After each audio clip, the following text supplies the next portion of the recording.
أعوذ بالله من الشيطان الرجيم.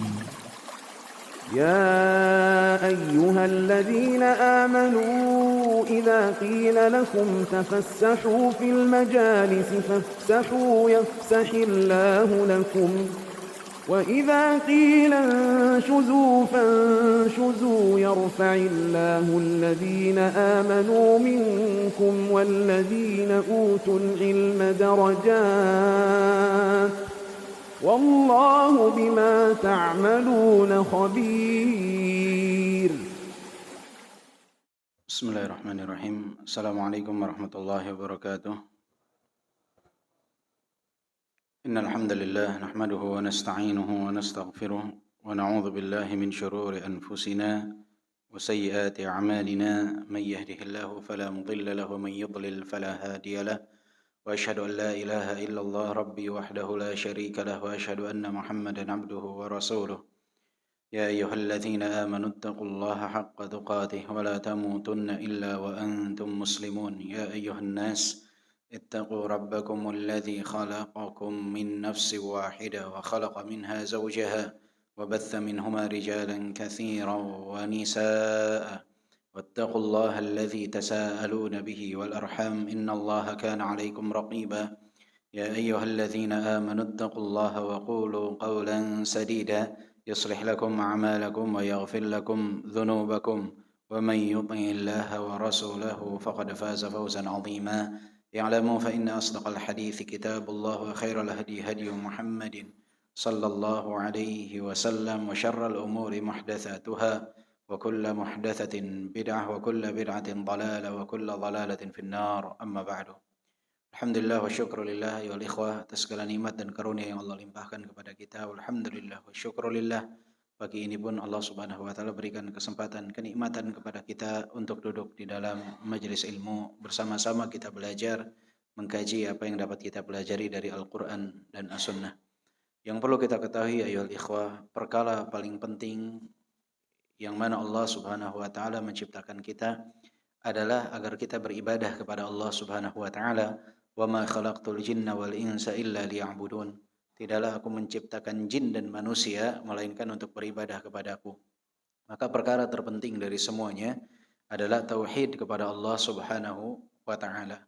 Seorang hamba harus berpegang teguh kepada tauhid di zaman yang mana banyak orang yang krisis dalam tauhid kepada Allah Subhanahu wa taala.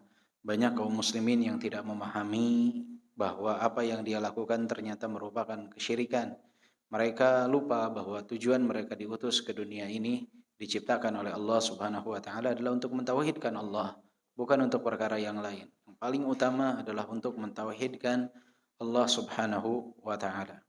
Dan jika kita lihat ayyuhal ikhwah, pada kisah dari para anbiya ataupun para sahabat, para tabi'in atau zaman sebelum Nabi Muhammad sallallahu alaihi wasallam, bagaimana mereka berpegang teguh terhadap yang namanya tauhid dengan pegangan yang sangat kuat.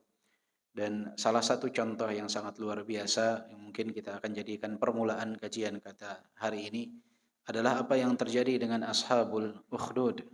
Ashabul Ukhdud, Bapak Ibu yang dimuliakan oleh Allah Subhanahu wa taala, adalah kelompok orang yang berasal dari Banu Israel yang mereka membuat parit-parit yang kemudian dimasukkan api ke dalamnya untuk menyiksa orang-orang yang mentauhidkan Allah Subhanahu wa taala, sehingga mereka disebut Ashabul Ukhdud yang Allah Subhanahu wa taala firmankan dalam Al-Qur'an, qutila ashabul ukhdud. Artinya terlaknat. Qutila di sini artinya lu'ina. Terlaknatlah ashabul ukhdud, yaitu mereka orang-orang yang membuat apa? Membuat parit.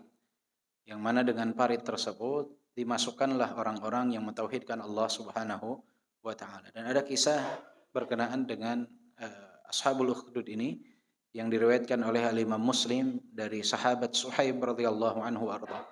Hadisnya cukup panjang, tapi ana rasa penting juga untuk kita sekilas membahas tentang poin ini. Ana akan coba bacakan hadisnya, kemudian kita akan coba menjelaskan secara ringkas tentang hadis tersebut.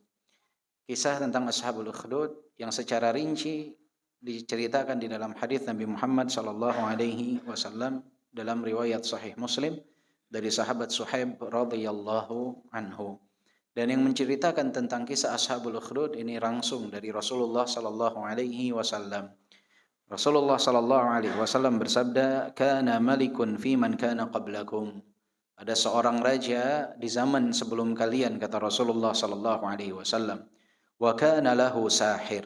Dan dia memiliki seorang penyihir yang menjadi andalan dia, yang selalu berada di samping dia. "Falamma kabir, qala lil malik inni qad kabirtu." Dan ketika si penyihir ini sudah mulai beranjak tua, dia mengatakan kepada raja, "Wahai raja, sesungguhnya aku sudah mulai menua. Fab'ath ilayya ghulaman u'allimuhu as-sihr."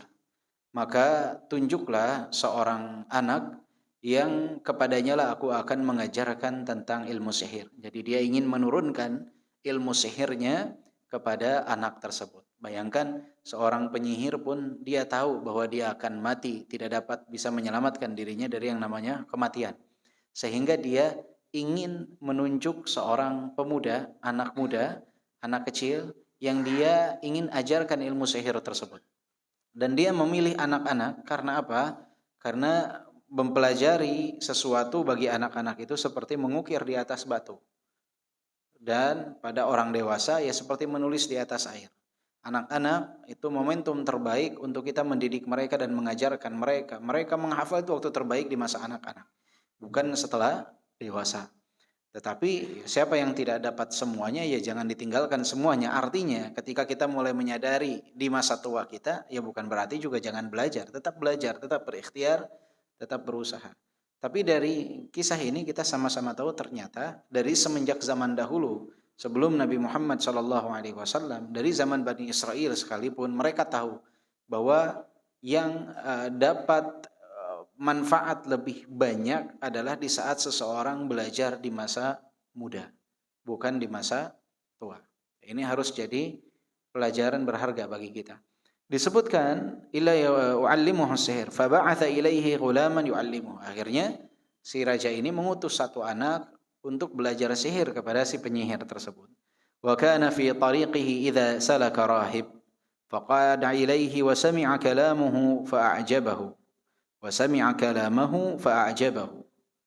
Dan di saat dia belajar kepada si penyihir ini, setiap dia berjalan menuju si penyihir dari rumahnya, dia melalui seorang rahib, ahli ibadah, yang mentauhidkan Allah Subhanahu wa ta'ala, yang berpisah dari kerumunan manusia, fokus untuk beribadah kepada Allah Subhanahu wa ta'ala. Dan dia pun bertanya kepada si rahib ini, si ahli ibadah. Dan jawaban-jawaban yang disampaikan oleh si rahib ini menyenangkan hatinya, menenangkan hatinya. Sangat dia kagumi. Wa kana idza ata as-sahir marra bir-rahib wa qa'ada ilaihi. Fa idza ata as-sahir darabahu. Fashaka dzalika ila ar-rahib. Jadi akhirnya saking nyamannya dia dengan si rahib, setiap berjalan dari rumah menuju ke tempat penyihir, dia mampir di tempat si rahib ini. Mampir untuk belajar di tempat tersebut. Hingga akhirnya menyebabkan dia terlambat sampai ke si penyihir. Sehingga si penyihir ini pun memukulnya karena keterlambatan kedatangannya. Maka setelah kembali dari penyihir, dia mampir lagi kepada si rahib dan menceritakan bahwa karena keterlambatannya dia dipukul oleh siapa? Oleh si penyihir. Maka rahib ini mengatakan apa? Idza khashita as-sahir faqul habasani ahli. Wa idza khashita ahlak faqul habasani sahir.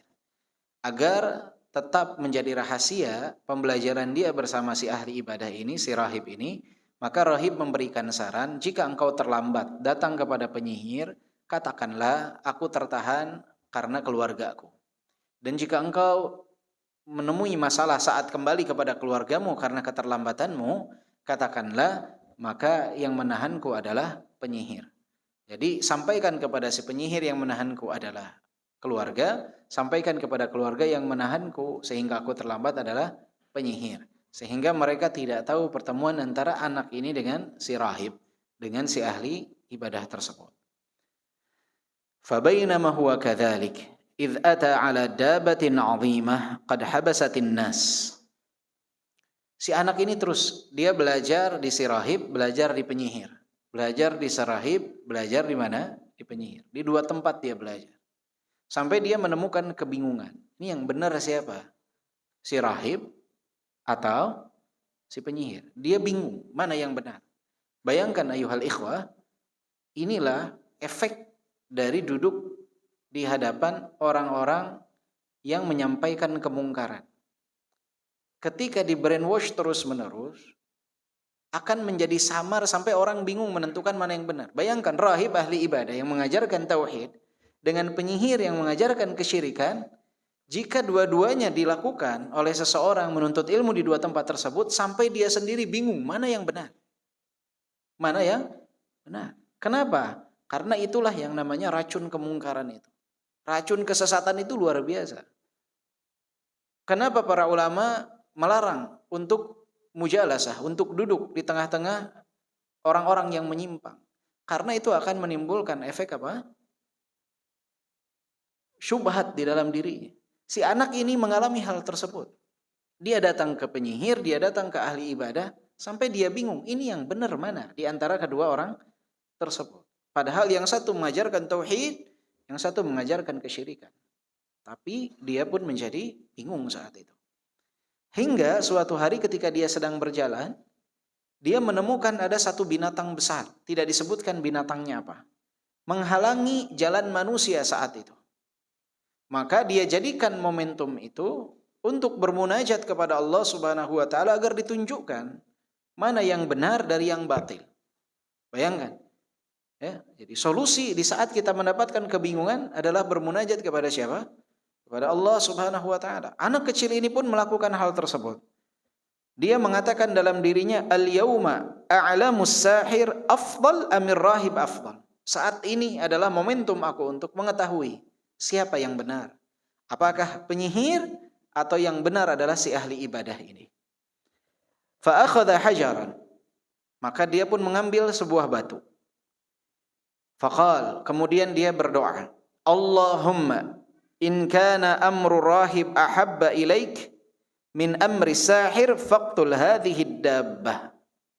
Ya Allah, jika si ahli ibadah itu, si rahib itu, perkaranya lebih engkau senangi, lebih engkau cintai daripada si penyihir, maka dengan batu ini bunuhlah hewan besar tersebut. Jadi beliau berdoa kepada Allah Subhanahu wa taala, Allah jika benar si ahli ibadah lebih baik dari penyihir, dengan batu yang kecil ini jadikanlah sebab untuk terbunuhnya siapa? Hewan besar yang menghalangi jalan manusia. Dia berdoa kepada Allah Subhanahu wa taala. Dan ini juga yang diajarkan oleh Rasulullah kepada kita. Kita di saat menuntut ilmu, belajar, tentunya kita akan kebingungan. Contohlah, tadi ana sampaikan kepada antum, hadis ini diriwayatkan oleh Imam Muslim dalam sahihnya. Apakah ada di antara kita yang mengecek, lihat cek sahih Muslim, adakah benar hadis tersebut? Mayoritas ana yakin tidak ada yang mengecek. Sehingga ketika ana katakan hadis ini sahih, mayoritas mengiyakan apa yang ana sampaikan. Hadis tersebut sahih. Padahal belum tentu yang ana sampaikan benar. Tapi mayoritas enggak ada yang meng-cross check hal tersebut. Tidak ada yang meng-cross check. Mungkin karena kehusnudzonan. Dan berapa banyak orang di luar sana yang berbicara, dia katakan hadis ini sahih, kisah ini sahih, tanpa ada landasan dalil. Dan banyak manusia yang membenarkan kisah tersebut. Maka di samping bertanya tentang dalil, seseorang harus diiringi dengan bermunajat, berdoa kepada Allah, sebagaimana yang diajarkan oleh Rasulullah. Di antara doa yang diajarkan oleh Rasulullah, Allahumma arinal haqqa haqqan warzuqna ittiba'ah wa arinal batila batilan warzuqna ijtinabah. Ya Allah, tunjukkanlah kami kebaikan itu sebagai kebaikan, kebenaran itu sebagai kebenaran, dan karuniakanlah kami untuk mengikuti kebenaran tersebut. Tunjukkan kami ya Allah kebatilan sebagai kebatilan, dan karuniakanlah kami untuk menjauhi kebatilan tersebut. Karena kalau kita hanya berlandaskan bertanya kepadanya, apa dalilmu? Kita akan kesulitan. Karena minimnya referensi yang kita punya. Sehingga dengan doa itu insya Allah akan jadi penolong kita. Kita minta kepada Allah ditunjukkan yang benar itu benar, yang salah itu salah. Tunjukkan yang benar dan diberikan karunia untuk mengikutinya. Tunjukkan yang salah dan diberikan karunia untuk menjauhinya.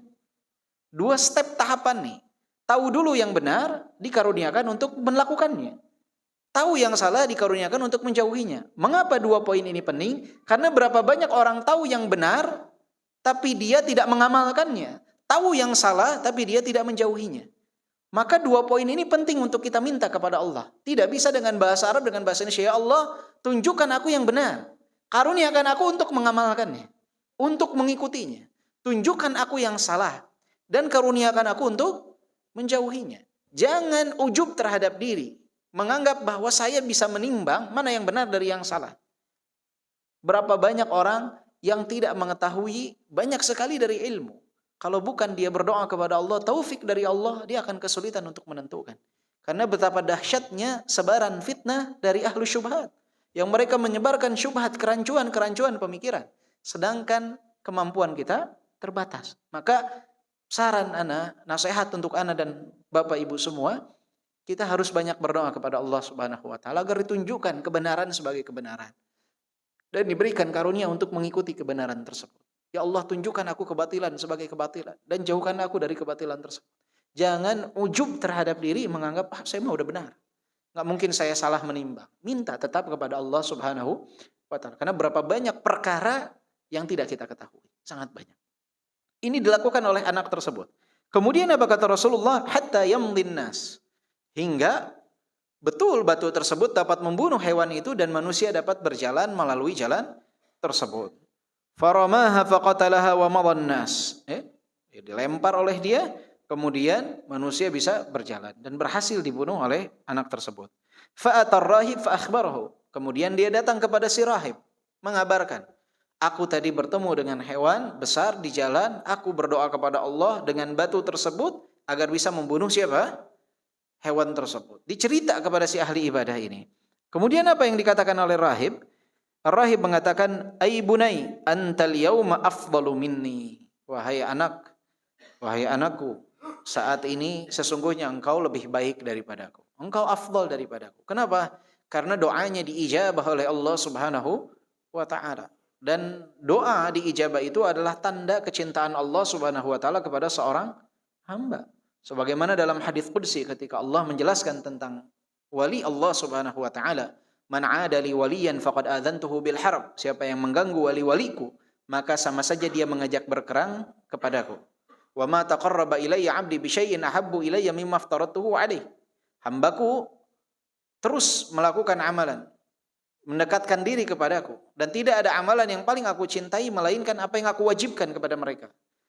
Wa ma yazalu 'abdi yataqarrabu ilayya bin nawafil hatta uhibba. Dan hambaku enggak berhenti melakukan yang wajib, tapi dia juga melakukan amalan-amalan yang sunnah sampai aku mencintainya. Fa idza ahbabtu, dan jika aku sudah mencintai seorang hamba, fa inna sam'ahu alladhi yasma'u bihi wa basaruhu alladhi yubsiru bihi wa yadahu allati yubtishu biha wa rijluhu allati yamshi biha wa la in sa'alani la u'tiyanna wa la in ista'adzani la u'idhanna. Maka penglihatannya, pendengarannya, sentuhan langkah kakinya, semuanya akan aku berikan taufik. Wala in sa'alani la u'tiyanna. Setiap dia meminta akan aku kabulkan. Wala in ista'adzani la u'idhanna. Setiap dia minta perlindungan, aku akan lindungi dia. Maka ini adalah tanda kewalian anak tersebut, kesolehan anak tersebut, karamah bagi anak tersebut, yang doanya langsung diijabah oleh Allah. Sehingga si rahib ahli ibadah ini mengatakan, anta afdalu minni. Hari ini engkau lebih baik dariku, wahai anakku. Kemudian si rahib ini mengatakan, qad balagha min amrika ma ara wa innaka satubtala. Wa innaka satubtala. Aku telah melihat apa yang kau alami dan sesungguhnya engkau akan mendapatkan ujian. Engkau akan mendapatkan ujian. Karena orang yang berpegang teguh kepada al-haq, kepada kebenaran, dia akan diuji oleh Allah Subhanahu wa taala. Ujiannya akan semakin besar sesuai dengan kadar dia berpegang teguh terhadap Al-Qur'an dan As-Sunnah. Makanya berpegang teguh terhadap Al-Quran dan As-Sunnah di akhir zaman itu seperti menggenggam apa? Bara api. Panas, nggak kuat. Luar biasa panasnya. Ujiannya besar. Kalau orang tidak berpegang teguh terhadap Al-Quran dan As-Sunnah, ya dia seperti memegang apa saja, hal-hal yang gampang, yang mudah. Tapi digambarkan seperti memegang bara api. Karena saking sulitnya berpegang teguh terhadap hak. Pasti diuji oleh Allah Subhanahu wa ta'ala. Jadi siapa yang berpegang teguh terhadap al-haq, kemudian dia merasa mudah-mudah saja, berarti ada sesuatu pada dirinya. Yang sering anak katakan, bisa saja dia bermanhaj pramuka. Di sini senang, di sana senang. Kumpul sama orang-orang yang suka begini, dia ikut aja. Asik-asik aja. Bagian ke masjid, dia asik-asik juga di masjid. Kemanapun seperti bunglon, berwarna dia. Bisa menyesuaikan warna. dalam konotasi yang negatif tapi. Jadi dia ikut-ikutan dalam kemungkaran. Yang penting diterima oleh khalayak ramai. Ini musibah yang seperti ini. Tapi kalau dia berpegang teguh terhadap kebenaran, pasti akan berat, pasti akan sulit. Sampai anak ini dinasihati oleh si rahib, satubtala. Engkau akan diberikan ujian, akan mendapatkan cobaan. Kemudian kata beliau, fa inibtulita fala tadullu alayya. Jika engkau kelak mendapatkan ujian, mendapatkan ancaman, maka jangan pernah menunjukkan diriku. Biarkan aku dengan kehidupanku. Wa kana al-ghulam yubri'ul akmaha wal abras wa yudawi an-nas min sa'iril adwa. Dan anak ini Allah berikan kelebihan kata Rasulullah apa? Dapat menyembuhkan orang yang buta. Dapat menyembuhkan orang yang berpenyakit baros. Baros ini yang belang-belang putih-putih. Apa namanya bahasa Indonesianya? Kusta ya. Kusta. Menyembuhkan kusta, menyembuhkan yang buta. Dengan apa? Dengan berdoa kepada Allah. Jadi metode penyembuhannya, dia menyuruh orang tersebut beriman kepada Allah, kemudian dia berdoa kepada Allah, orang tersebut sembuh. Jadi kalau Nabi Isa akan dengan cara mengusap. Kalau ini enggak, dia caranya dengan berdoa kepada Allah Subhanahu wa taala. Saking doanya mustajab. Kemudian fabainama huwa fasama'a jalisun lil malik kana qad ami. Ada orang yang sering berada dengan raja, teman dekatnya raja, yang dia telah membuta matanya. Fa'atahu bihadaya katsiratin. Dia pun datang mendengar nih anak ini dapat menyembuhkan, karena orang semua berpikir bahwa anak ini telah mendapatkan seluruh ilmu dari si penyihir. Sehingga orang mulai datang ke dia. Si penyihir sudah tiada nih, sudah meninggal dia. Jadi dia menganggap, orang-orang ini menganggap bahwa anak ini adalah penggantinya si penyihir. Sakti seperti si penyihir, pikiran mereka. Maka temannya raja pun datang dengan hadiah yang sangat banyak. Kemudian mengatakan, ha huna laka ajma'u in anta syafaitani. Ini semua yang aku bawa untukmu jika engkau berhasil menyembuhkan kedua mataku. Faqala inni la ashfi ahadan. Kata anak ini, sesungguhnya aku tidak dapat menyembuhkan siapapun. Seorang pun tidak akan ada yang dapat aku sembuhkan. Innama yashfillahu ta'ala. Sesungguhnya yang maha menyembuhkan itu adalah Allah Subhanahu wa ta'ala. Bukan aku. Aku tidak dapat menyembuhkan. Fa in amanta billah da'autullah fasyafak. Jika engkau beriman kepada Allah, aku akan berdoa kepada Allah dan engkau akan disembuhkan oleh Allah. Syaratnya itu. Kau beriman kepada Allah, maka jika engkau beriman kepada Allah, aku akan berdoa dan Allah akan menyembuhkan. Syarat dari siapa? Dari si anak ini. Syaratnya dia harus beriman. Karena saat itu si raja ini menganggap dirinya Tuhan sebagaimana Fir'aun. Dia menganggap dirinya sebagai Tuhan. Syarat yang kau beriman kepada Allah, aku berdoa engkau akan disembuhkan. Kemudian fa'amana billah fasyafahu Allah Ta'ala. Kemudian teman si raja ini pun beriman kepada Allah, anak ini mendoakan Allah sembuhkan penyakitnya dan dia dapat melihat kembali. Fa'atal malik fajalasa ilaihi kama kana yajlis. Dan dia pun teman dekat raja ini datang kembali kepada raja, duduk di samping raja sebagaimana sebelumnya. Faqala lahul malik. Kemudian raja itu bertanya kepada siapa? Kepada orang yang sembuh dari buta tersebut. Dia katakan, man radda 'alaika basarak. Siapa yang telah mengembalikan pandanganmu? Siapa yang telah membuatmu dapat melihat kembali? Maka teman raja ini mengatakan, yang menyembuhkanku Rabbi, Rabbku, Tuhanku yang telah menyembuhkanku. Qala walaka rabbun ghairi?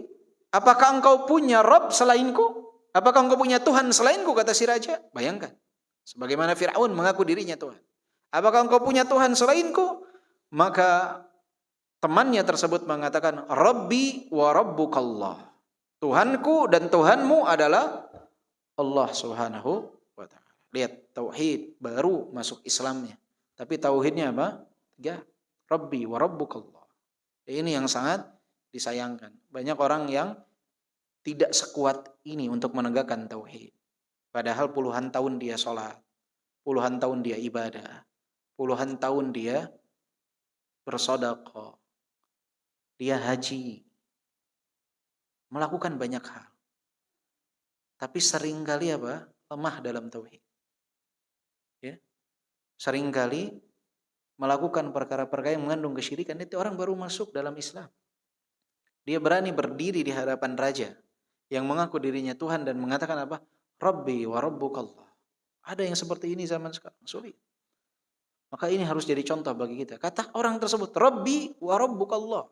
Tuhanku dan Tuhanmu adalah Allah Subhanahu wa ta'ala. Kemudian fa'akhadhahu falam yazal yu'adzibuhu hatta dalla 'ala al-ghulam faji'a bil ghulam. Maka mendengar itu si raja marah, disiksa temannya ini.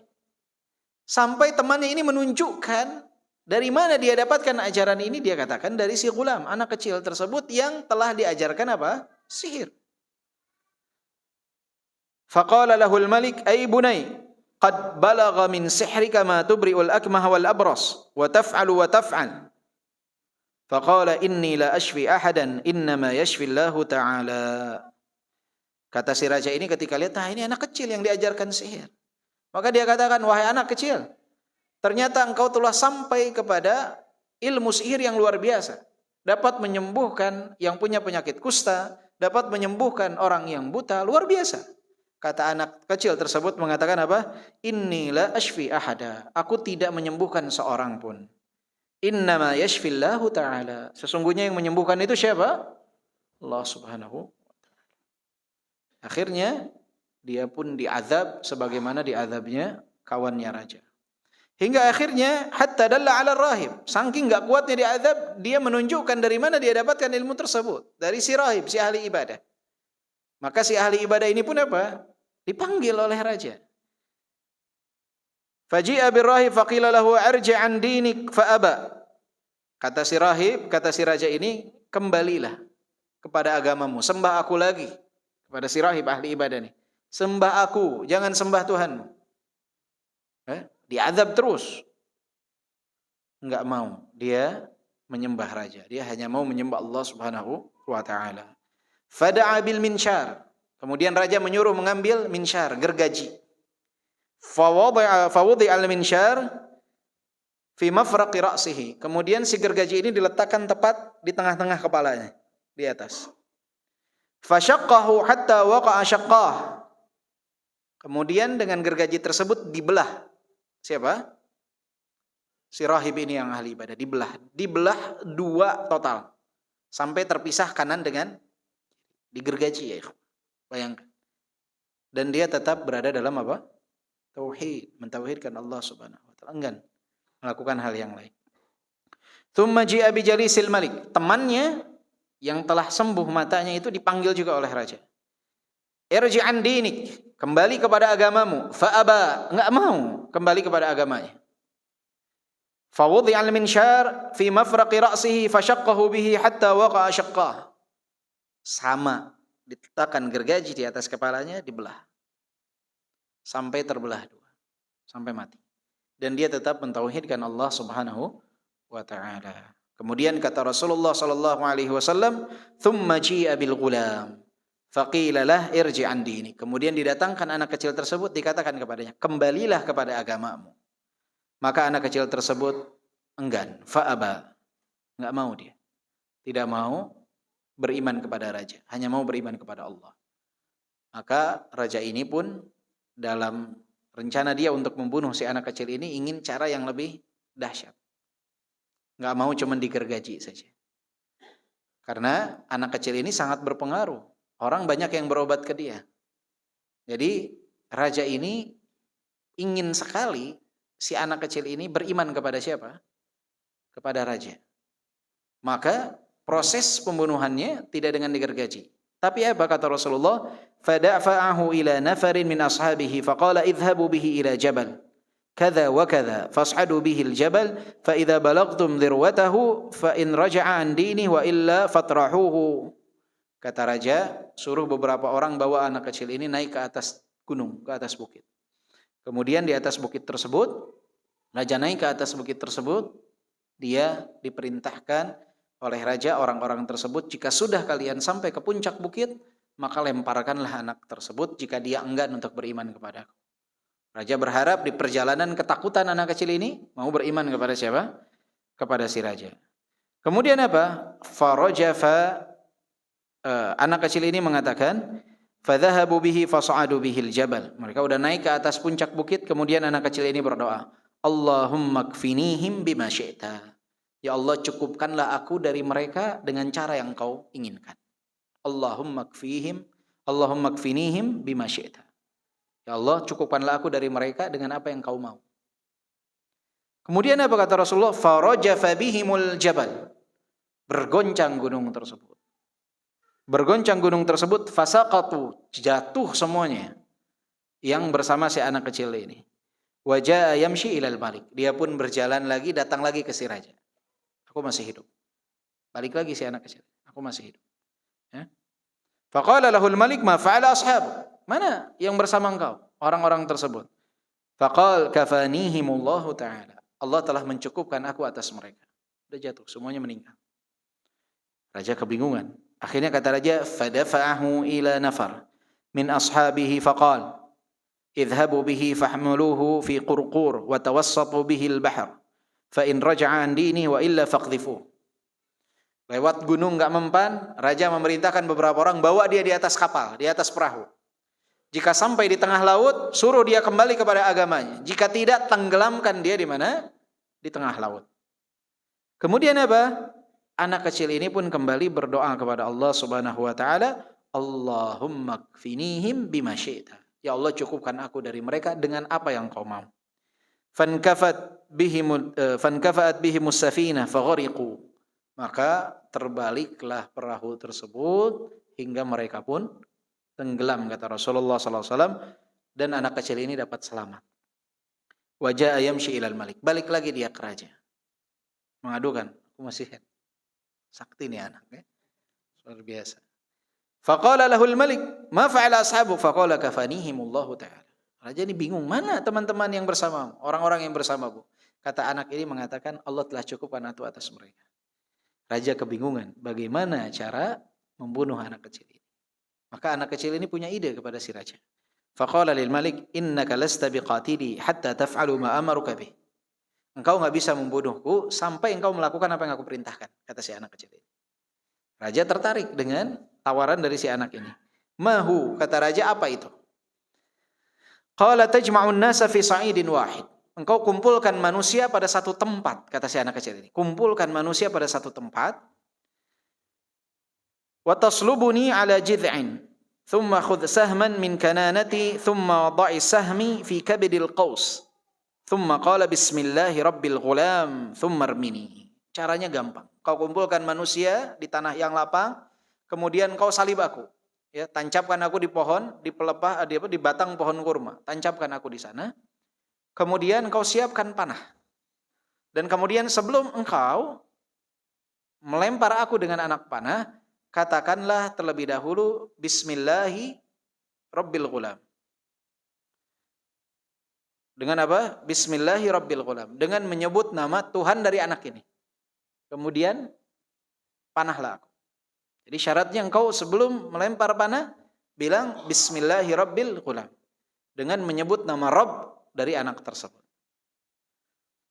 Fa innaka idza fa'alta dzalik qataltani. Jika engkau lakukan, engkau akan membunuhku. Fa jama'an nas fi sa'idin wahid. Raja dinurut, dikumpulin manusia. Wa salabahu ala jid'in. Tancapkan dia di batang pohon. Thumma akhadha sahman min kananatihi, thumma wada'a sahma fi kabidil qaus, thumma qala bismillahi rabbil ghulam. Dilakukan sebagaimana yang dikatakan, bismillahi rabbil ghulam, dengan menyebut nama Rabb anak tersebut. Dilemparkan oleh dia saham tersebut, panah tersebut. Thumma ramahu fa waqa'a sahmu fi sadghihi, fa wada'a yadahu fi sadghihi famat. Akhirnya tertancap ke dalam tubuhnya, dan anak kecil ini pun apa? Meninggal. Semua orang, manusia yang ada di situ kemudian mengatakan apa? Amanna bi rabbil ghulam. Kami beriman kepada Rabb dari anak tersebut.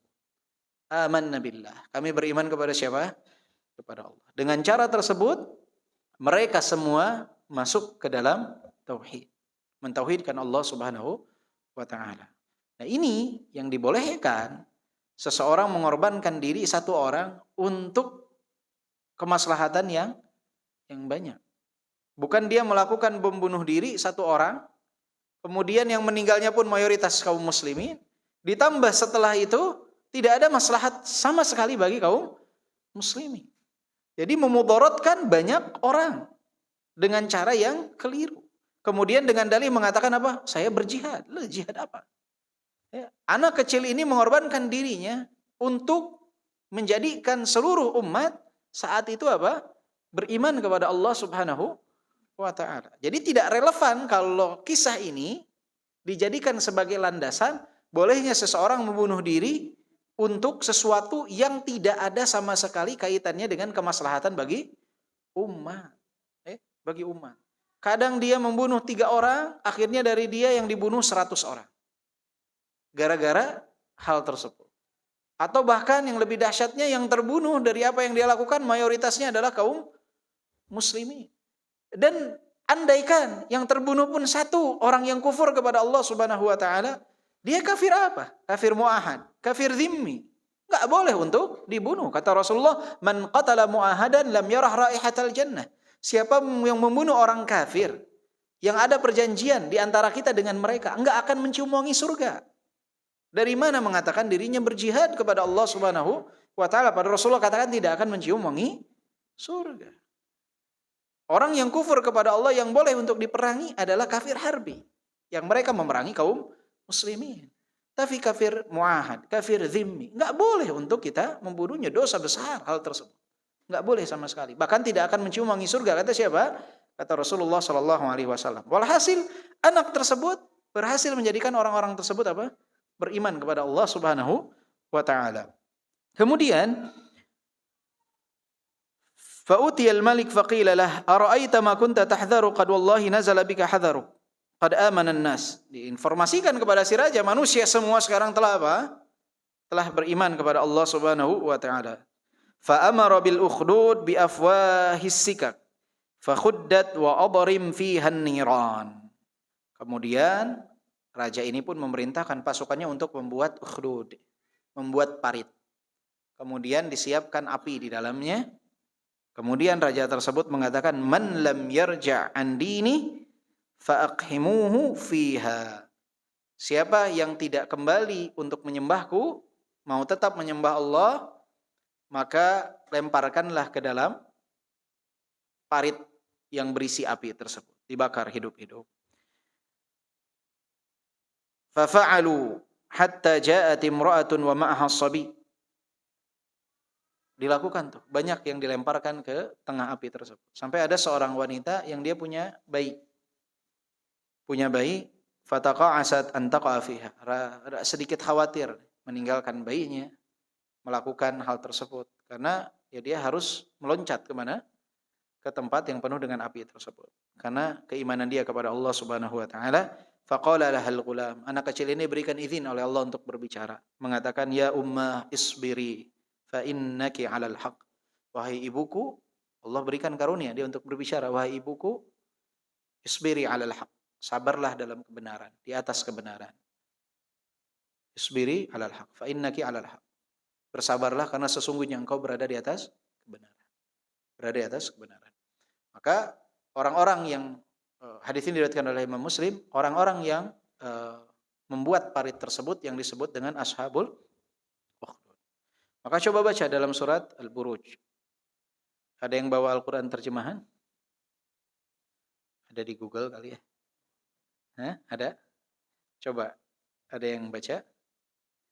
Dibacakan ayatnya dan artinya. Dari Qutila Ashabul Ukhdud.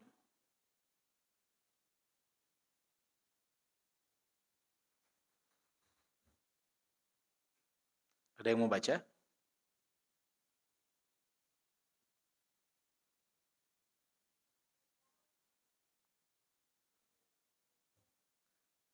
Ini enggak disuruh loncat ke tengah api, suruh baca ya. Baca.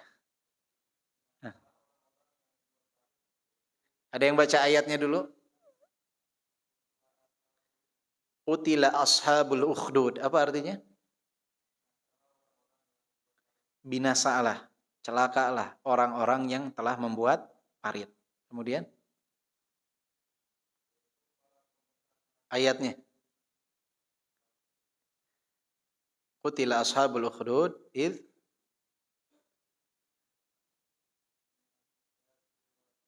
an-nari dzatil waqud. Qutila ashabul ukhdud an-nari dzatil waqud. Apa artinya? Yang berapi yang mempunyai kayu bakar. Jadi apinya itu berasal dari kayu bakar. Diletakkan di mana? Di dalam parit. Kemudian idhum 'alaiha qu'ud.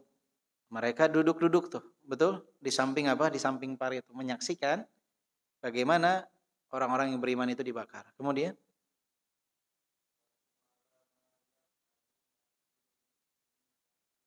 wa hum 'ala ma yaf'aluna bil mu'minina syuhud. Mereka menyaksikan. Artinya apa?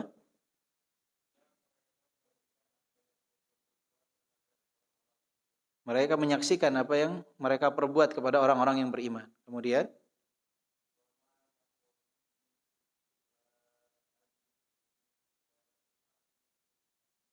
wa ma naqamu minhum. Mereka enggak lakukan itu semua kecuali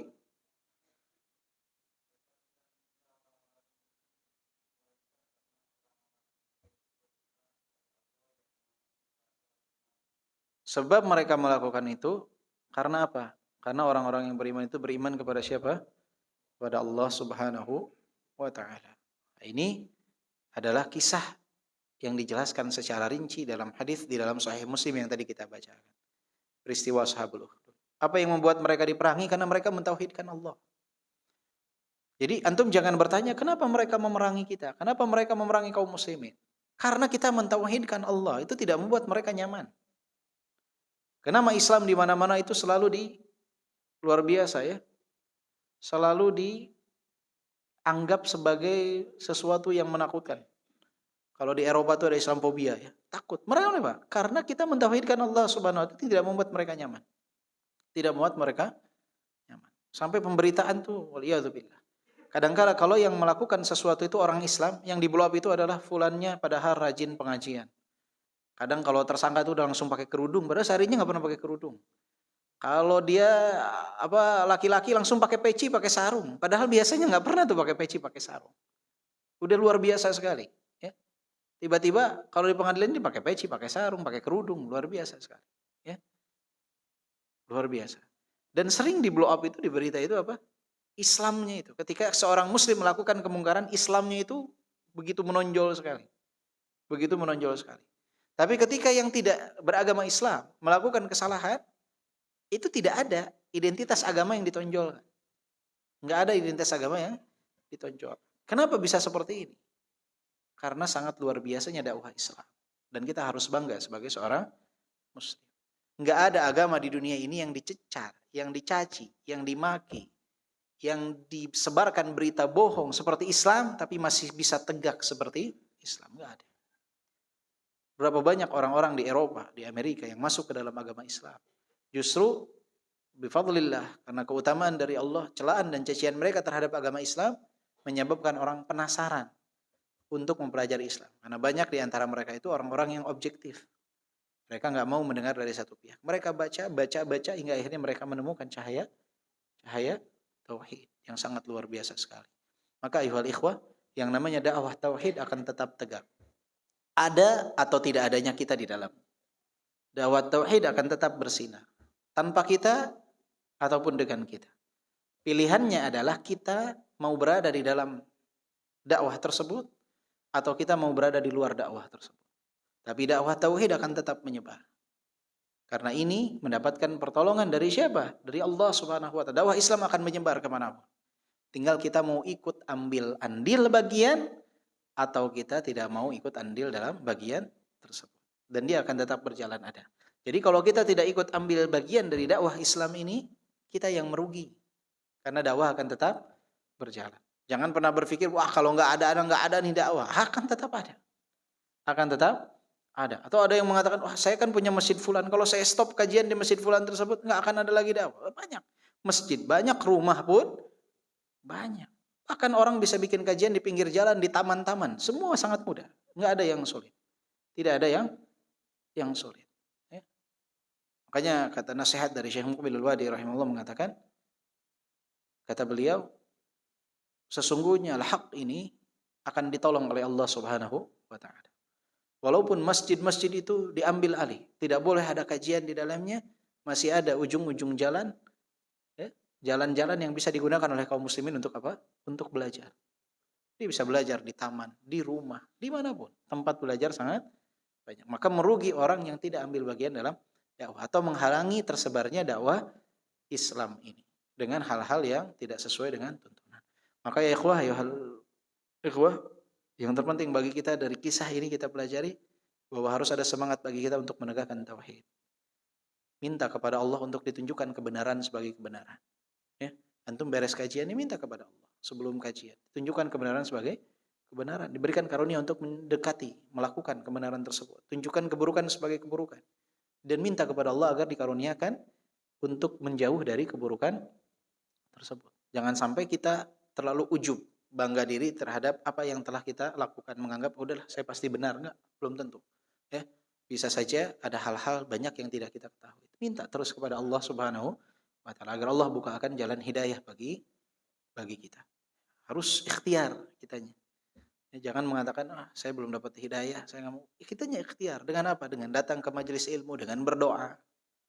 Itu adalah bentuk ikhtiar kita mencari kemaslahatan bagi kita di dunia dan di akhirat. Kalau orang duduk di rumah, nggak mau kajian, nggak mau berdoa, kemudian ditanya antum nggak sholat, doainlah biar dapat hidayah. Anti nggak berjilbab, belum dapat hidayah. Seakan-akan nih dia nih sedang dizalimi. Naudzubillah nih. Orang yang mengatakan dia yang tidak menempuh jalan, kemudian mengatakan saya belum dapat hidayah, seakan-akan naudzubillah dia mengatakan Allah menzalimi saya ini pengen hidayah tapi nggak dikasih-kasih. Benar kan? Ketika orang mengatakan belum dapat hidayah, seakan-akan nih doain dong biar dapat hidayah. Mbak, kenapa nggak pakai jilbab? Doain biar dapat hidayah. Ya, belum dapat hidayah. Ngaji mau udah belum dapat hidayah. Seakan-akan dia menuduh apa? Menuduh Allah Subhanahu wa taala menzalimi dia. Dia pengen pakai jilbab, tapi nggak dapat hidayah, subhanallah. Padahal salahnya dia yang tidak mau menjemput hidayah tersebut. Karena ada hidayatul irsyad, ada hidayatul taufik. Dia harus menjemput hidayah tersebut. Allah tidak mungkin menzalimi seorang. Wallahu a'lam bishawab. Baik. Ayolah ikhwah, kita lanjutkan sedikit dari pembahasan kita Hilyah Thalibul Ilmi. Dan kita sekarang masuk ke bab ke-11. Betul ya? Bab ke-11 ini adalah al-i'radu an majalisil laghu. Al-i'radu an majalisil laghu. Seseorang itu hendak menghindari majlis yang sia-sia. Majlis, tempat duduk, tempat berkumpul yang sia-sia, yang enggak ada manfaatnya itu dihindari. La tata'a basata man yafshawna fi nadihimil munkar. Jadi jangan sampai kita itu menginjakkan kaki di atas permadani tempat duduk majelis-majelis yang di dalamnya itu terdapat kemungkaran. Wa yahtakuna astaral adab, yang mana di dalamnya mereka melampaui batas-batas adab. Mutaghabiyan an dzalik, dan masa bodoh dengan perkara tersebut. Fa in fa'alta dzalik, jika engkau melakukan hal tersebut, artinya jika sampai seorang penuntut ilmu itu senang duduk di majlis-majlis yang enggak ada manfaatnya, enggak ada faedahnya. Enggak ada manfaatnya. Sia-sia dia duduk di tempat tersebut. Atau di dalamnya itu enggak ada lagi yang namanya adab-adab, seorang muslim itu enggak terjaga. Bahkan masa bodoh orang yang di dalamnya itu tentang adab-adab tersebut. Nah, seorang penuntut ilmu itu enggak layak ada di tempat tersebut. Jadi kalau antum lihat ada satu majelis yang di dalamnya enggak ada manfaat. Enggak ada manfaat sama sekali. Misalkan ada perkumpulan tuh kalau di komplek bapak-bapak main gapleh. Ya, main gapleh. Seorang penuntut ilmu itu tidak patut ada di tempat tersebut. Terlebih kadang bapak-bapak main gapleh itu dengan perjudian. Perjudian apa? Yang kalah dihukum ini, yang kalah dihukum tersebut. Atau kadang ada yang sampai bayar sekian, yang kalah nanti neraktir makan, yang kalah dihukum ini, dihukum itu. Subhanallah. Ya, padahal waktu dia itu sangat apa? Sangat berharga. Kemudian dibuat untuk bermain-main. Nah, seorang penuntut ilmu tidak layak berada di tempat tersebut. Nggak boleh duduk di majelis yang sia-sia, nggak ada manfaatnya. Menghabiskan waktu berjam-jam, ngapain? Nongkrong di pinggir jalan. Terus dapat apa? Nggak dapat apa-apa. Dunia nggak dapat, akhirat nggak dapat. Dapat apa dari dunia? Nggak ada. Akhirat nggak ada. Kadang ada orang yang senangnya mancing di tempat yang nggak ada ikan. Betul, mancing aja. Antum ngapain? Mancing. Nggak ada ikan di daerah tersebut. Yang penting dia senang gitu ya. Jadi dia kalau mau menenangkan diri ada caranya. Kalau mau mancing juga ada tempatnya. Maksudnya ya mancing di tempat yang ada ikannya gitu. Biar ada hasil yang dia dapatkan. Jangan membuang waktu sia-sia. Jadi kita tidak boleh melakukan perbuatan ya yang sia-sia. Nggak boleh. Majelis apalagi jika di dalamnya ada kemungkaran. Duduk di sana nggak boleh. Jadi seorang penuntut ilmu nih jangan dia datang misalkan ke undangan yang ada dangdutannya dia duduk paling depan. Nonton dia. Kenapa? Anak diundang, kan memenuhi undangan wajib. Ya subhanallah. Ada waktunya antum datang pas akad nikah. Bukan antum memenuhi undangan, ini mah subhanallah. Di sana ada kemungkaran, nggak boleh. Tidak boleh untuk dihadiri. Jadi jika ada resepsi yang ada kemungkaran, nggak boleh seorang itu untuk datang ke dalam. Dia cari waktu yang tidak ada kemungkaran atau masih minim lah. Seperti saat akad nikah. Akad nikah makan pulang, udah selesai. Karena resepsi itu condong mayoritas kaum muslimin yang belum ngaji dan yang sudah ngaji. Itu nggak tahu kenapa seakan-akan seperti satu kewajiban untuk mengundang organ tunggal dan lain sebagainya. Yang sudah ngajinya kadang kalah, yang sudah ngaji, udah ngaji. Masya Allah tabarakallah. Bapaknya sudah ngaji, anaknya sudah ngaji. Ini nggak enak sama besan. Subhanallah. Jangan ya. Kita gimana mau dihadapkan dengan gergaji di atas kepala kita? Nggak enak sama besan aja kita bisa jadi mundur dari kebenaran. Subhanallah. Jangan. Kita harus berpegang teguh kepada kebenaran. Orang itu akan menghargai kita sebesar penghargaan kita kepada kebenaran. Semakin antum berpegang teguh terhadap al-haq, orang akan semakin menghargai antum. Semakin antum bisa abu-abu, orang nggak akan lagi menghargai antum. Ingat, manil tamasa ridallah bisakhatin nas radhiyallahu anhu wa arda anhun nas. Siapa yang mengharapkan keridhaan Allah, walaupun menimbulkan efek ketidaksenangan pada manusia, Allah akan ridha kepada dia dan akhirnya manusia pun akan ridha kepada dia. Ujung-ujungnya dia, oh benar juga si fulan. Wa manil tamasa ridhan nas bisakhatillah. Siapa yang mengharapkan keridhaan manusia, walaupun itu mendatangkan kemurkaan Allah. Manil tamasa ridhan nas bisakhatillah, sakhatallahu alaihi wa askhata alaihi nas. Allah akan murka kepada dia dan manusia pun akhirnya akan apa? Akan murka kepada dia. Akan murka.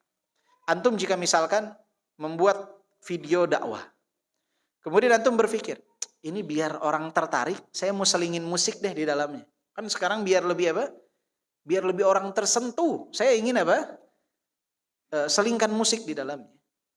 Antum mencari keridhaan manusia dengan mendatangkan kemurkaan Allah, Allah murka dengan perbuatan tersebut. Dan akhirnya manusia pun ketika tahu kebenaran dia akan kebangetan si fulan. Dulu dia sebarkan dakwah dengan dicampurkan dengan musik. Orang akhirnya pun akan murka kepada antum. Tapi kalau antum memilih untuk mencari keridhaan Allah, Allah akan berikan jalan. Walaupun apa ya ikhwah? Walaupun di awal manusia tidak senang dengan apa yang antum lakukan. Maka semakin kita berpegang teguh kepada kebenaran, insya Allah jalannya akan semakin mudah. Semakin kita abu-abu, ya semakin seperti itu. Maka harus berpegang teguh terhadap kebenaran. Fa in fa'alta dzalik, jika engkau melakukan itu, artinya engkau duduk di majelis yang penuh kemungkaran, yang penuh kemafsadatan, kita duduk di sana nih. Duduk bareng-bareng di tempat tersebut. Majelis yang sia-sia.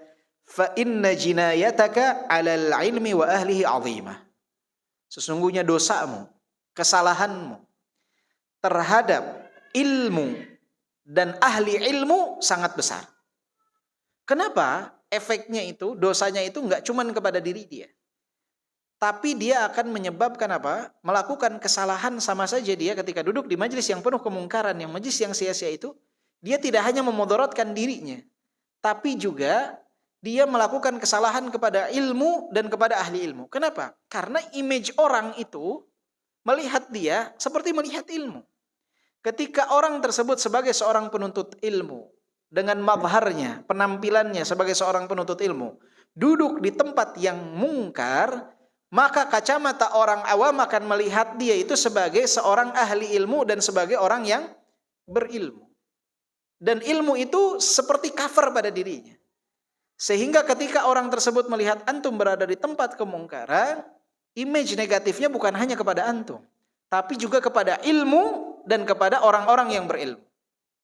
Sama aja. Ya, sama aja. Percuma berarti belajar. Dia juga melakukan hal yang serupa. Itu gurunya nggak ngajarin atau apa? Semua kena tuh ya. Ilmu dan ahli ilmu semua kena. Hanya gara-gara kesalahan seorang penuntut ilmu duduk di majelis yang tidak benar. Lihat kalau ada anak pesantren lagi libur, kemudian antum lihat anak tersebut lagi duduk di kafe, lagi ngerokok, minum shisha, bareng-bareng. Dia laki-laki bareng sama perempuan minum shisha bareng misalnya. Antum akan lihatnya apa? Wah, lulusan pesantren itu nggak benar. Pesantrennya disalahin. Satu pesantren kena, ustadz-ustadznya semua kena. Percuma sekolahin anak di pesantren tuh ujung-ujungnya juga kayak begitu. Mendingan anak-anak nggak pesantren nggak begitu. Akhirnya yang salah banyak. Karena kesalahan dia menimbulkan efek negatif untuk semua orang. Maka ketika antum ikut kajian, hadir dalam kajian, itu tanggung jawab antum sangat besar. Bukan cuma terhadap diri. Tapi kita bawa yang namanya ilmu. Ilmu itu ada keagungan dan kemuliaan. Jadi harus ditempatkan di tempat yang terbaik. Bahkan para ulama menasihatkan, bahkan perkara yang mubah sekalipun seorang harus menimbang. Ketika dia bawa ilmu dalam pundaknya, dia harus menimbang. Jangan sampai pekerjaan halal, tapi menyebabkan pandangan rendah dari manusia itu dilakukan. Dia pilih yang lebih baik lagi. Kenapa? Bukan untuk dirinya, tapi untuk ilmu yang dia bawa. Untuk ilmu yang dia bawa. Anda sering contohkan apa? Seorang naik di mobil bak terbuka. Boleh tidak? Bukan secara hukum ini ya, apa lalu lintas ya. Maksudnya antum ada mobil bak terbuka, antum naik di atasnya, di belakang, secara hukum boleh tidak? Boleh saja. Enggak masalah. Halal-halal saja. Tapi ketika antum bawa ibu antum kira-kira akan tempatkan di belakang? Atau antum akan tempatkan di depan ketika masih mungkin untuk ditempatkan di depan? Di dalam tertutup apa di luar? Panas-panasan. Kenapa antum lakukan itu? Kan gak haram duduk di belakang. Untuk menjaga kemuliaan siapa? Ibu antum. Sama ketika antum membawa kemuliaan ilmu. Maka kadangkala walaupun satu perkara itu mubah, boleh, tetapi ada perkara lain yang lebih afdol, lebih baik melakukan yang lebih afdol. Untuk apa? Menjaga kemuliaan ilmu. Makanya kata para ulama, walaupun ada pekerjaan ini halal secara hukum, tapi akan menimbulkan efek negatif pada pandangan manusia, cari yang lebih afdal. Bukan karena keharaman pekerjaannya, halal pekerjaannya, tetapi untuk menjaga kemuliaan ilmu. Itu ya ikhwah, pentingnya kita menjaga hal tersebut.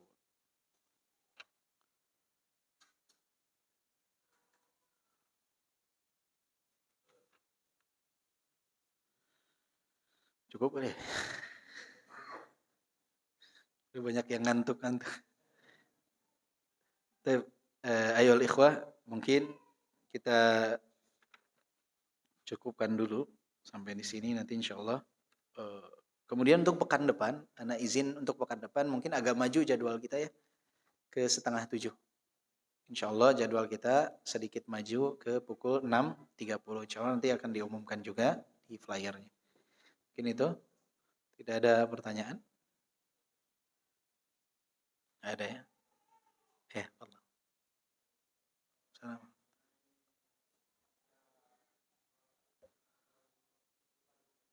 Sabul Ukhdud.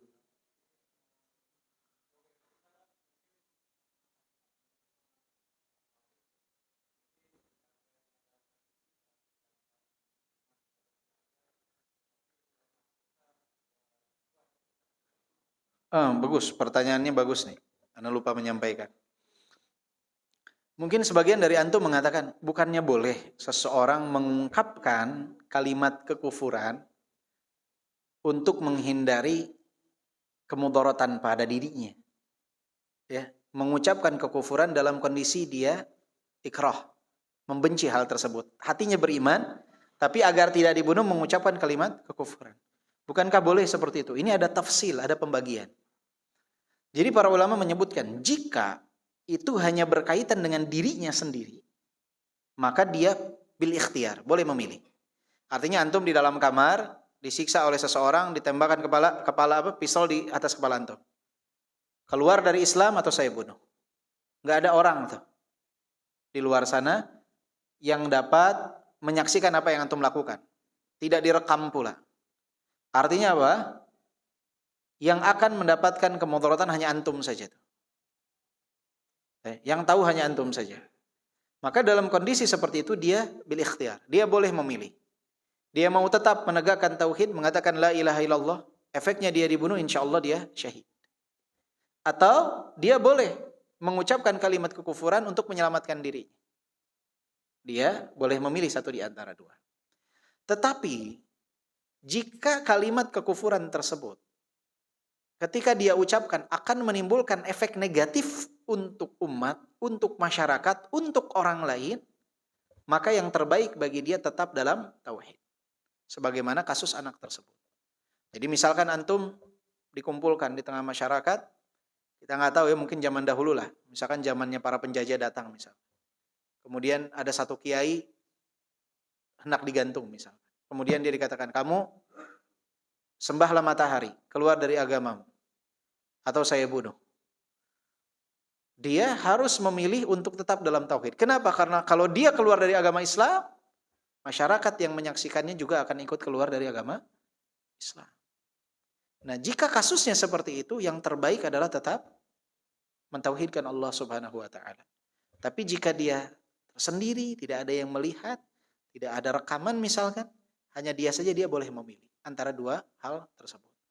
Dia tetap dalam tauhid, efeknya dia dibunuh, enggak masalah, syahid insyaallah, atau dia menyelamatkan diri dengan tidak mengimaninya di dalam hati. Hal tersebut pun dibolehkan. Hal tersebut dibolehkan. Jadi bagus pertanyaan antum, jazakallah khair. Tadi belum sempat kita sampaikan. Ya. Jadi jangan sampai antum nanti menjadi seorang tokoh, nggak apa-apa kan anak ngucapin kalimat kekufuran. Ya. Yang penting hal tersebut anak selamat. Orang masa bodoh amat dia mau tetap dalam kekufuran. Nah ini musibah yang seperti ini. Nggak boleh. Nah ini pun sama ya ikhwah terhadap kemungkaran-kemungkaran yang lain. Kadang orang itu tidak bisa melihat mana, kadang dia mengatakan akhafud dararain, yang paling ringan dari dua keburukan. Selalu berdalih dengan hal tersebut. Atau melihat maslahatnya nih yang akan bisa ditimbulkan. Aku nggak apa-apa anak melakukan kemudaratan, yang penting nanti ada maslahatnya. Anak nggak apa-apa deh duduk di tempat-tempat orang-orang yang menyembah-nyembah patung. Anak duduk ikut di tempat orang-orang yang melakukan kesyirikan. Kenapa? Biar anak nanti terpilih di tempat tersebut. Kalau anak terpilih, nanti anak akan dapat membuat peraturan-peraturan yang baik. Ini bayangkan, rela melakukan kekufuran dengan dalih agar terpilih. Maslahatnya masih dhanni, masih diperkirakan. Ada maslahat apa tidak? Belum tentu, belum pasti maslahatnya. Tapi kemungkarannya sudah pasti. Yang seperti ini bukan memilih di antara dua kemungkaran. Ini kemungkarannya udah pasti, maslahatnya belum pasti. Nggak boleh kita memilih hal tersebut. Bahkan efeknya akan lebih dahsyat. Karena apa? Orang akan menganggap hal tersebut sebagai hal yang dibolehkan. Oh nggak masalah tuh berarti seperti itu. Akhirnya orang banyak melakukan kemungkaran. Maka semakin besar ketokohan antum dalam masyarakat, maka langkah antum itu harus semakin diperhitungkan ribu hitungan. Kenapa? Karena efeknya tidak hanya kembali kepada antum, tapi kepada semua orang. Sampai ada ya pernah terjadi fitnah di Indonesia beberapa tahun silam. Sampai para asatidzah itu mengatakan, jika dalam satu masyarakat tuh semuanya terjerumus dalam fitnah tersebut nggak masalah. Asal jangan ustadz-ustadznya yang terjerumus. Asal jangan kiai-kiainya yang terjerumus. Kenapa? Karena kalau kiai-kiainya yang terjerumus, ustadz yang terjerumus dalam fitnah tersebut, akan ada kepesimisan dalam hati masyarakat. Menganggap, udahlah semuanya juga sama. Semuanya juga sama. Tapi kalau kiainya, ustadznya tetap berpegang teguh, masih ada harapan. Kebenaran itu akan tegak. Jadi semakin besar ketokohan antum nggak boleh sembarangan dalam bertindak karena efeknya akan meluas. Jika antum tetap, insya Allah yang lain pun nantinya akan menyusul. Itu yang namanya hak ketika kita pegang tuh berat memang, nggak gampang. Itu sangat sangat berat. Tapi itu tadi. Jadi misalkan anak ambil contoh nih, afwannya sedikit. Antum tuh di dalam keluarga tuh ditokohkan sebagai orang yang Masya Allah. Kalau ada masalah agama pasti nanya ke antum misalkan. Kemudian antum, Anda selalu contohnya nih nikah. Antum menikahkan putri antum. Sebisa mungkin syar'i pernikahan. Kenapa? Karena itu akan menimbulkan harapan bagi keponakan-keponakan cucu-cucu antum semua. Saudara-saudara antum. Ketika antum pun yang ditokohkan ternyata tidak syar'i dalam pernikahan, harapan keponakan-keponakan yang ikut pengajian itu akan lemah. Ketika dia ingin kan tuh yang lebih soleh darimu pun tidak melakukannya. Ente mau? Akhirnya dia akan putus harapan, lemah. Ya. Hanya sama seperti sholat di masjid. Ya. Antum harus. Kenapa? Karena jika antum tidak melakukannya mungkin akan membuat satu masyarakat, satu lingkungan semua kan malas. Maka semakin ketokohan antum besar dalam masyarakat, dalam keluarga, itu tanggung jawabnya semakin besar. Harus diperhitungkan dalam melangkah. Apapun yang dilakukan harus lebih perhitungan lagi. Karena efeknya bukan cuma kepada diri kita. Wallahu a'lam bishawab. Semoga menjawab pertanyaan antum. Ya. Mungkin itu yang bisa Anda sampaikan pada kesempatan kali ini. Semoga Allah berikan taufik kepada kita semua. Mohon maaf atas segala kekurangan. Subhanakallahumma wabihamdika asyhadu an la ilaha illa anta astaghfiruka wa atubu ilaik. Walhamdulillahirabbil alamin. Wassalamualaikum warahmatullahi wabarakatuh.